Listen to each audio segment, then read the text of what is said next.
ആധുനിക സജ്ജീകരണങ്ങളോടുകൂടിയ താലൂക്ക് ആസ്ഥാന ആശുപത്രിക്ക് പത്തനാപുരത്ത് ആരോഗ്യവകുപ്പ് മന്ത്രി വീണ ജോർജ് ശിലയിട്ടു.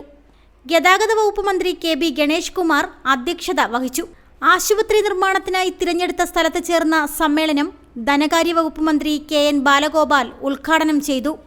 അർഹിക്കുന്ന വിഹിതം നിഷേധിക്കുന്നതുൾപ്പെടെ എന്തൊക്കെ തടസ്സങ്ങൾ സൃഷ്ടിച്ചാലും വികസന പ്രവർത്തനങ്ങൾക്ക് ഒരു മുടക്കവും വരുത്തില്ലെന്ന് ധനകാര്യ വകുപ്പ് മന്ത്രി വ്യക്തമാക്കി. ഇന്ത്യയൊട്ടാകെ പബ്ലിക് സർവീസ് കമ്മീഷൻ വഴി നടത്തിയ നിയമനങ്ങളിൽ 42% കേരളത്തിലാണ്. ഇത് തിരിച്ചറിഞ്ഞ് ജനം സർക്കാരിനെ പിന്തുണയ്ക്കുന്നതിന് തെളിവാണ് തിരഞ്ഞെടുപ്പുകളിൽ കാണാനാകുന്നത്. 1,68,000 കോടി രൂപയാണ് വിവിധ ആനുകൂല്യങ്ങൾക്കായി സംസ്ഥാനത്ത് ചിലവഴിക്കുന്നത്. ഇതിനെ ധൂർത്തെന്നാക്ഷേപിക്കുന്നത് അംഗീകരിക്കില്ല. എല്ലാ ആനുകൂല്യങ്ങളും സർക്കാർ നൽകുക തന്നെ ചെയ്യുമെന്നും അദ്ദേഹം പറഞ്ഞു. പൊതുജനങ്ങൾ 60% സർക്കാർ ആശുപത്രികളെ ആശ്രയിക്കുന്ന നിലയിലേക്കുള്ള പുരോഗതിയാണ് ആരോഗ്യരംഗത്ത് പ്രകടമാകുന്നതെന്ന് ആശുപത്രിക്ക് ശിലയിട്ട ശേഷം ആരോഗ്യവകുപ്പ് മന്ത്രി പറഞ്ഞു. Al Ameen jewellers golden diamonds, post office junction, Punalur. ആളുകൾ വന്ന് പിന്തുണയ്ക്കുന്ന ഒരു സാഹചര്യം, അങ്ങനെ അത് വലിയൊരു കാര്യമാണ്. സർക്കാർ ഇത്ര കോടി രൂപ ചെലവഴിക്കുമ്പോൾ പൊതുസമൂഹം കൂടി അത് ചേർന്ന് നിന്നുകൊണ്ട് പങ്കാളികളാകുന്നു എന്നുള്ളത് തീർച്ചയായിട്ടും ഇതെല്ലാം ബഹുമാനപ്പെട്ട മുഖ്യമന്ത്രിയുടെ നേതൃത്വത്തിൽ ബഹുമാനായ മുഖ്യമന്ത്രി ശ്രീ പിണറായി വിജയൻ അദ്ദേഹത്തിനാണ് ഇതിനെല്ലാം നമുക്ക് മാർഗനിർദ്ദേശം നൽകുന്നത്. അതിന്റെ അടിസ്ഥാനത്തിൽ ഈ പ്രവർത്തനങ്ങൾ മുന്നോട്ട് കൊണ്ടുപോകുന്നു. ബഹുമാനപ്പെട്ട മിനിസ്റ്റർ പറഞ്ഞ ഒരു കാര്യം, നമുക്ക് ഈ ഹെൽത്ത് ഉണ്ട്. ഈ ഹെൽത്ത് എന്ന് പറയുമ്പോൾ നാളെ തിരുവനന്തപുരം മെഡിക്കൽ കോളേജിൽ ആർക്കെങ്കിലും ഒന്ന് പോകണമെങ്കിൽ ഓർത്തോയിൽ പോകണം, അല്ലെങ്കിൽ കാർഡിയോളജിയിൽ പോകണം. നമ്മൾ അവിടെ പോയി നാളെ 5 മണിക്ക് പോയി ടിക്കറ്റ് എടുക്കേണ്ട. നമുക്ക് ഫോണിലൂടെ ഈ ഹെൽത്തിലൂടെ ഫോണിൽ നെറ്റ്വർക്ക് കണക്ഷൻ ഉണ്ടെങ്കിൽ സ്മാർട്ട് ഫോൺ ആണെങ്കിൽ രജിസ്റ്റർ ചെയ്ത് 11:30 11:30 നമ്മുടെ സമയം കൂടെ നമുക്ക് നോക്കണം. ഇനി ശേഷിക്കുന്ന ടൈം സ്ലോട്ടുകൾ അതിൽ കാണും. 12 മണിക്കാണോ, ആ 12 മണിക്ക് അപ്പോയിന്റ്മെന്റ് എടുത്ത് അവിടെ ചെന്നാൽ മതി. ഇനി നമുക്ക് ഇത് ഫോണിൽ പറ്റത്തില്ല, എല്ലാവർക്കും ഫോണിൽ എടുക്കാൻ പറ്റില്ലല്ലോ. അപ്പൊ ആരെങ്കിലും ആശ്രയിക്കാം, അല്ലെങ്കിൽ നമ്മുടെ അക്ഷയ സെന്ററുകളൊക്കെ വഴി അതെടുക്കാൻ കഴിയും. അതെല്ലാ ആശുപത്രികളും ഇപ്പൊ സംസ്ഥാനത്തെ 558 ആശുപത്രികളിൽ ഈ ഹെൽത്ത് നടപ്പിലാക്കിയിട്ടുണ്ട്. ഓൺലൈൻ ബുക്കിംഗ് സംവിധാനം. അതോടൊപ്പം ഡോക്ടർമാർ ഇപ്പോ ഒരു ഹാർട്ടിന്റെ കാർഡിയോളജി ആണെങ്കിൽ കാർഡിയോളജിയിൽ ഹാർട്ടിന്റെ പടമൊക്കെ ഹൃദയ പടമൊക്കെ വരച്ച് ഡോക്ടർ ഇങ്ങനെ അത് വേണ്ട കമ്പ്യൂട്ടറിൽ തന്നെ അതെല്ലാം സംവിധാനങ്ങൾ വന്നുകൊണ്ട് ഇതാണ് എന്നുള്ളത് ഡോക്ടർമാർക്ക് തന്നെ ചെയ്യാൻ കഴിയും. ഇപ്പൊ മറ്റൊരു കാര്യം കൂടി നമ്മൾ നോക്കുന്നുണ്ട്. ഡോക്ടേഴ്സ് എല്ലാം ഇത് ടൈപ്പ് ചെയ്യാൻ ബുദ്ധിമുട്ടാണെങ്കിൽ വോയിസ് പറഞ്ഞാൽ ആ വോയിസ് അതിൽ റെക്കോർഡ് ചെയ്തുകൊണ്ട് അത് കമ്പ്യൂട്ടറിൽ അല്ലെങ്കിൽ ലാപ്ടോപ്പില് അത് ടൈപ്പ് ചെയ്യപ്പെടുന്ന ഒരു രീതിയിലേക്ക് അതിന്റെ കൂടി ഒരു സോഫ്റ്റ്വെയർ ഡെവലപ്പ് ചെയ്യുന്നുണ്ട്. തീർച്ചയായിട്ടും ആ രീതിയിൽ പൂർണ്ണമായിട്ടുള്ള ഡിജിറ്റലൈസ്ഡ് ഒരു പേപ്പർലെസ് ആശുപത്രിയായിട്ട് നമുക്കൊരു ID മാത്രം മതി. ഓരോരുത്തർക്കും UDID ഉണ്ട്. ഇപ്പൊ ഇന്ന് സംസ്ഥാനത്തെ 270 ആശുപത്രി പേപ്പർ രഹിത ആശുപത്രി, ഒരു പേപ്പറും കൊണ്ടുപോകും. നമ്മൾ ലാബിന്റെ ഡെവലപ്പ് ചെയ്യുന്നുണ്ട്. ലാബിൽ പരിശോധിച്ചാൽ അത് ഡോക്ടറുടെ അടുത്തേക്ക് എത്തും. ഇനി ഒരു കാര്യം കൂടി ചെയ്യുന്നുണ്ട്, എക്സ്റേയും സ്കാനിന്റെയും കൂടി റിസൾട്ട് അതിപ്പോ അവർ സോഫ്റ്റ്വെയർ ഡെവലപ്പ് ചെയ്യുന്നുണ്ട്. അതുകൂടി യാഥാർത്ഥ്യമാകും. എല്ലാ ആശുപത്രികളും ഇത് യാഥാർത്ഥ്യമായിട്ടില്ല. തിരുവനന്തപുരം മെഡിക്കൽ കോളേജിലായിട്ടുണ്ട്. മറ്റു കുറച്ച് ആശുപത്രി ഞാൻ പറഞ്ഞ ആരോഗ്യ കേന്ദ്രങ്ങളൊക്കെ ഉൾപ്പെടെ 556 അത്രയും ആശുപത്രികളാണ് ആയിട്ടുള്ളത്. പത്തനാപുരം താലൂക്ക് ആശുപത്രിയെ ഒരു പേപ്പർ രഹിത ഫുള്ളി ഡിജിറ്റലൈസ്ഡ് ആയിട്ടുള്ള ഒരു ആശുപത്രിയായിട്ട് തന്നെ നമുക്ക് അതിനെ ആ രീതിയിൽ വികസിപ്പിക്കാം എന്ന് മാത്രം പറഞ്ഞുകൊണ്ട് എല്ലാവരോടും പ്രത്യേകമായി എല്ലാവരോടും നന്ദി അറിയിക്കുന്നു. ഓരോരുത്തരും വഹിച്ച പങ്ക് വലുതാണ്. ഈ ഉച്ച സമയത്ത് നിങ്ങൾ ഓരോരുത്തരും ഇത്രയും ഈ സ്ഥാപനത്തോടുള്ള ഒരു വലിയ പിന്തുണയാണ് എന്ന് കരുതിക്കൊണ്ട് ഓരോരുത്തരോടും ആദരവ് അറിയിച്ചുകൊണ്ട് ഇതിനു വേണ്ടി വ്യാപകരില്ലാതെ കഷ്ടപ്പെട്ട ബഹുമാന്യനായിട്ടുള്ള സംസ്ഥാന ഗതാഗത വകുപ്പ് മന്ത്രി ശ്രീ KB ഗണേഷ് കുമാർ ഒരിക്കൽ കൂടി നന്ദി പറഞ്ഞുകൊണ്ട് ബഹുമാന്യനായിട്ടുള്ള ധനകാര്യ വകുപ്പ് മന്ത്രി ശ്രീ KN ബാലഗോപാൽ അദ്ദേഹം അനുവദിച്ചാലാണ് നമുക്കിത് കിട്ടുക. അപ്പൊ അതുകൊണ്ട് തീർച്ചയായിട്ടും അത്രയും കരുതൽ ഈ നാടിനോട് അദ്ദേഹത്തിന് അതിന് ഒരിക്കൽ കൂടി നന്ദി പറഞ്ഞുകൊണ്ട് ബഹുമാന്യനായിട്ടുള്ള മിനിസ്റ്റേഴ്സിന്റെ അനുവാദത്തോടു കൂടി ഈ ശിലാസ്ഥാപന കർമ്മം ഈ നിർമ്മാണ ഉദ്ഘാടനം നിർവഹിക്കുന്നതായി അറിയിച്ചോളൂ. നന്ദി. കിഫ്ബി ഫണ്ടിനെ ആശ്രയിച്ചുള്ള നിർമ്മാണം സമയബന്ധിതമായി പൂർത്തീകരണത്തിന് സഹായകമാകും.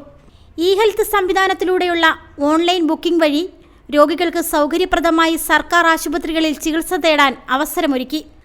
സേവനങ്ങളെല്ലാം ഈ രീതിയിലേക്ക് മാറ്റുന്നതിനുള്ള പരിശ്രമത്തിലുമാണെന്ന് മന്ത്രി പറഞ്ഞു. 18 മാസം കൊണ്ട് ആശുപത്രിയുടെ പണി പൂർത്തിയാകുമെന്ന് അധ്യക്ഷനായ ഗതാഗത വകുപ്പ് മന്ത്രി പറഞ്ഞു. 7 ഓപ്പറേഷൻ തിയേറ്ററുകൾ ഇവിടെ ഉണ്ടാകും. ശിശുരോഗ പരിചരണത്തിനുള്ള പ്രത്യേക സംവിധാനവും ഒരുക്കുമെന്ന് അദ്ദേഹം വ്യക്തമാക്കി. ഈ സ്വപ്നം യാഥാർത്ഥ്യമാക്കുമ്പോൾ ഏറ്റവും അധികം സന്തോഷിക്കുകയും സംതൃപ്തിപ്പെടുന്ന ഒരാള് സന്തോഷത്തോടെ അഭിമാനത്തോടെ ഞാൻ തന്നെയാണ്. കാരണം ഇതിന്റെ പേരിൽ ഏറ്റവും അധികം കല്ലേറുകൾ കൊള്ളേണ്ടി വന്ന, അവഖ്യാതികൾ കേൾക്കേണ്ടി വന്ന ഒരാളാണ്. ഈ ആശുപത്രി വരുന്നത് മാത്രമല്ല, ഇതിന്റെ സ്ഥലത്തെ ചൊല്ലിയുള്ള വഴക്കിൽ ഞാൻ ഒരുപാട് വഴി കേട്ടെങ്കിലും എന്റെ കടുംപിടുത്തമാണ് ഇത്രയും മനോഹരമായ സ്ഥലം നമുക്ക് ലഭിക്കാൻ കാരണമായത്.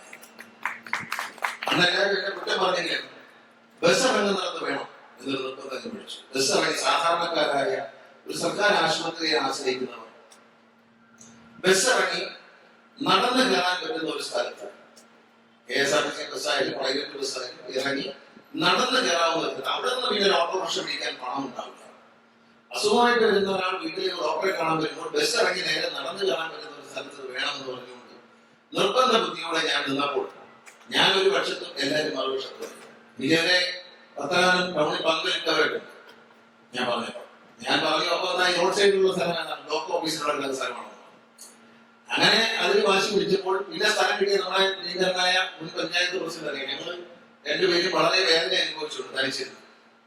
അന്ന് പിന്നെ സ്ഥലം കിട്ടിയത് പത്തനാപുരത്ത് കൊണ്ടുപോകുന്നുള്ള വികാരം അദ്ദേഹത്തിനെ മുഹമ്മദ് സംഭവിച്ചിട്ടാണ് പത്തനാപുരത്ത് കൊണ്ടുപോകുന്നത്.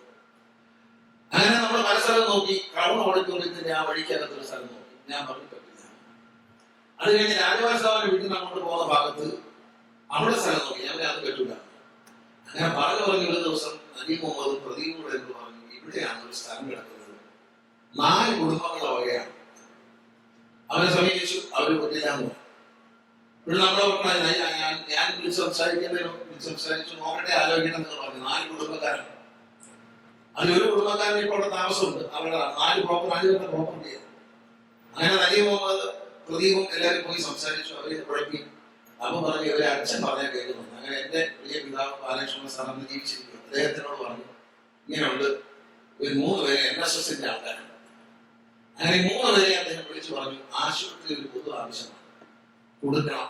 ഞാൻ ഇവിടെ ഈ ഇത് പറഞ്ഞു നിൽക്കും, അങ്ങോട്ടൊരു വഴിയുണ്ട്. ആ വഴി കൂടെ ആ വീട് പൊളിച്ചിട്ട് അവിടെ കൂടെയാണ് ഈ വഴി വരുന്നത്. അവിടെ ബസ് ഇറങ്ങിയാൽ അതുവഴി ഹോസ്പിറ്റലിനകത്തേക്ക് കയറാം. ഈ വാഹനങ്ങൾ, മന്ത്രിയുടെ വാഹനം അടക്കം കിടക്കുന്ന ആ സ്ഥലത്തു നിന്നാണ്, കണ്ടെയ്നർ ഇരിക്കുന്ന സ്ഥലത്തു നിന്നാണ് ഇതിന്റെ തുടക്കം വരുന്നത്. ഈ പുറയിലേക്ക് വരുമ്പോൾ, ഈ മൂലയ്ക്ക് വരുമ്പോഴത്തേക്ക് ഇവിടെ പുറകിൽ മോർച്ചറി എന്നുള്ള കാര്യങ്ങൾ ഇതിന്റെ പുറയിലായി. എല്ലാ സൗകര്യങ്ങളും 7 ഓപ്പറേഷൻ തിയേറ്ററുകളാണ് ഇതിനകത്ത് വിഭാവനം ചെയ്തത്. ബ്ലോക്ക് പഞ്ചായത്ത് പ്രസിഡന്റ് ആനന്ദവല്ലി, ഗ്രാമപഞ്ചായത്ത് പ്രസിഡന്റുമാർ, മറ്റ് ജനപ്രതിനിധികൾ, രാഷ്ട്രീയ കക്ഷി നേതാക്കൾ, ആരോഗ്യ പ്രവർത്തകർ, ഉദ്യോഗസ്ഥർ തുടങ്ങിയവർ പങ്കെടുത്തു.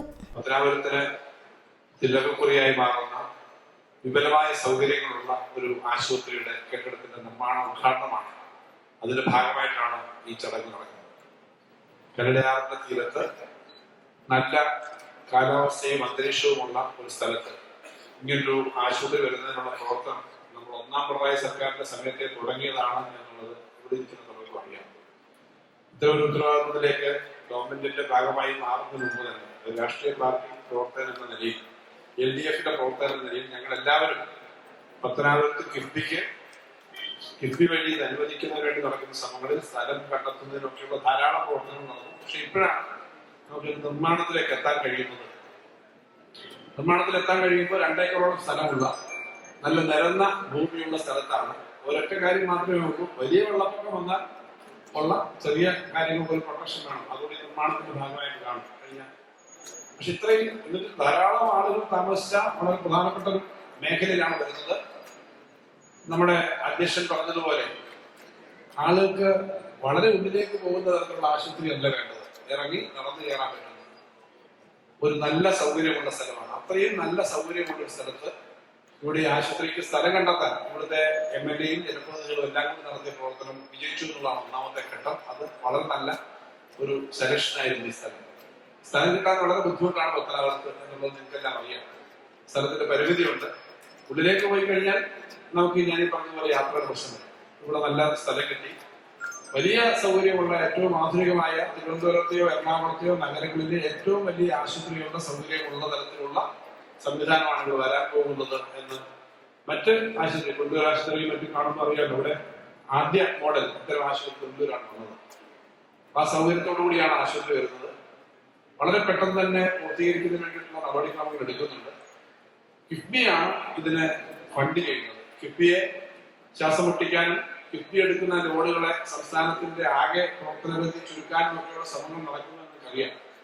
സാധാരണ ജനങ്ങൾ 62 ലക്ഷം പേർക്ക് ഒരു മാസം 1600 വെച്ച് കൊടുക്കുന്ന പെൻഷൻ നടത്തുന്നതിന് അതിന്റെ ലിക്വിഡിറ്റിക്ക് വേണ്ടി, പണം കൈകാര്യം ചെയ്യുന്നതിനുള്ള സൗകര്യത്തിന് വേണ്ടി ഒരു പെൻഷൻ കമ്പനിയുണ്ട്, KSSP എന്ന് പറയുന്നത്. ആ പെൻഷൻ കമ്പനി എടുക്കുന്ന പണത്തിനും കേന്ദ്ര സർക്കാർ ഉടക്കിയിരിക്കുകയാണ്. ഇത് രണ്ടും സുപ്രീം കോടതി കേസ് കിടക്കുന്നുള്ള കാര്യം നിങ്ങൾക്ക് അറിയാം. കേരളത്തിലെ സാധാരണക്കാർക്ക് പെൻഷൻ കൊടുക്കാൻ വേണ്ടി കേരളത്തിലെ കിഫ്ബിയുടെ ഇതുപോലുള്ള ആശുപത്രിയും സ്കൂളുകളും ഒക്കെ പണിയാനുള്ള നിർമ്മാണാവകാശത്തിന് വേണ്ടി കേരളത്തിലെ ബഹുമാനപ്പെട്ട മുഖ്യമന്ത്രിയും മന്ത്രിമാരും MLA-മാരും ഡൽഹിയിൽ പോയി സമരം ചെയ്യേണ്ടി വന്നു എന്ന കാര്യവും നിങ്ങൾക്കറിയാം. എന്നോട് കഴിഞ്ഞ ദിവസം പ്രായമുള്ള ചില അമ്മമാര് അവരോട് എപ്പോഴാണ് പിന്നെ ഈ പെൻഷൻ തരുന്നത്, എപ്പോൾ തരും സാറേ എന്നൊക്കെ ചോദിക്കും. ഞാൻ പറഞ്ഞു പെൻഷൻ തരണം, ഞങ്ങൾ തരാൻ തന്നെയാണ്. പക്ഷെ ഒരു കാര്യമുണ്ട്, നിങ്ങൾക്ക് ഈ പെൻഷൻ തരാൻ വേണ്ടിയിട്ടാണ് മുഖ്യമന്ത്രി ഉൾപ്പെടെ ഡൽഹി പോയി സമരം ചെയ്തതെന്നുള്ള കാര്യം കൂടി നിങ്ങൾക്ക് അറിയാമല്ലോ.